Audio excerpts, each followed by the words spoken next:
10, এই 10 ইঞ্চিটা একটা মার্ক করে নেব।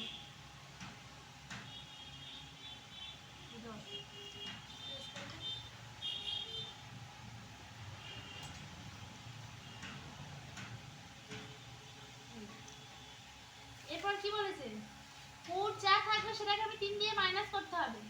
ফুট আছে আমার এখানে 10, সেটাকে 3 বিয়োগ করলে হবে 7। তাহলে 7 এর হাফ হচ্ছে ফুট ভাজিত 2 এখানে আছে, তাহলে 7 এর হাফ হচ্ছে আমার 3.5। এই 3.5 দিয়ে দিলাম, নিচেও নেব 3.5 দিয়ে এটা একটা দাগ টানবো।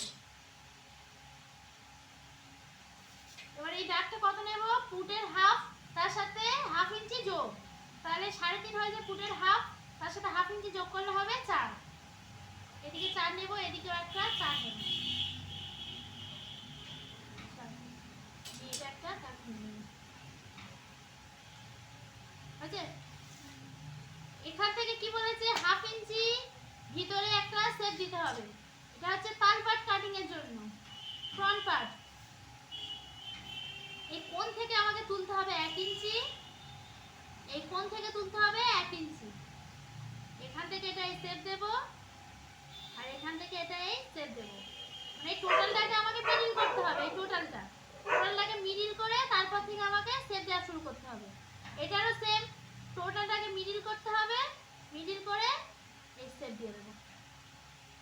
তারপরে কি বলেছে, কাঁধে যে এখানে হাফ ইঞ্চি ডাউন করতে হবে, শোল্ডার ডাউন। এই টোটালটাকে হাফ করব, হাফ করে নিয়ে আমাকে সেখান থেকে শোল্ডার ডাউনের যে মাপটা দিয়েছি ওখান থেকে নিয়ে নিতে হবে। এই এখান থেকে এই পর্যন্ত শোল্ডার ডাউন করে নেব।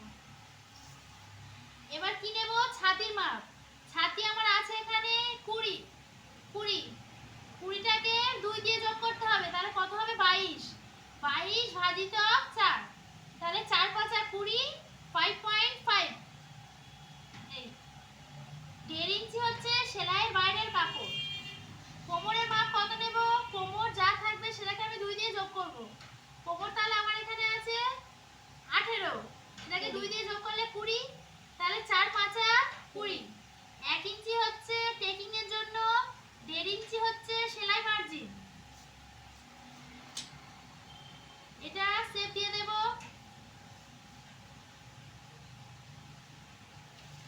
তারপরে কি বলছে, কোমরের 12 ভাগের 1 ভাগ। কোমর আমার আছে এখানে 18, 12 দিয়ে ভাগ করলে 12 দিয়ে 18 কে ভাগ করতে হবে।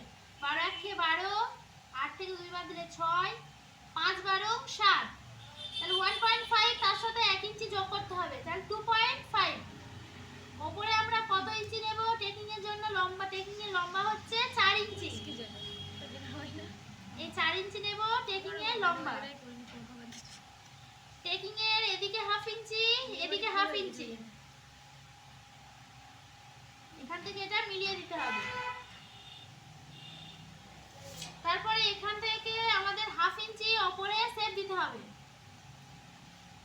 এই কোণ থেকে আমাকে মিলিয়ে দিতে হবে। এটা এই হালকা করে এটা শেপ দিতে হবে। তাহলে এটা আমি কাটিং করে দেখাই।